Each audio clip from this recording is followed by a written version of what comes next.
Это Андрей, заказчик камина.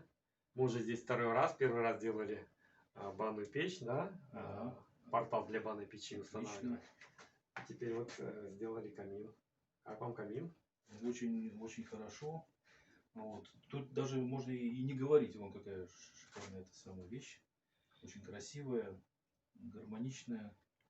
Собственно, вот центр притяжения всего дома теперь будет. Долго ждал, на второй раз мы были все заняты, Да, дождался. Да, дождался. И не пожалел. Нет, нет. Если буду что-то еще делать, обязательно позову. Да, теперь это остался уличный комплекс. Уличный комплекс, да. Ну, тоже планируется. Вот. Ну, вот пока, как говорится, это временно. Да, временно будет.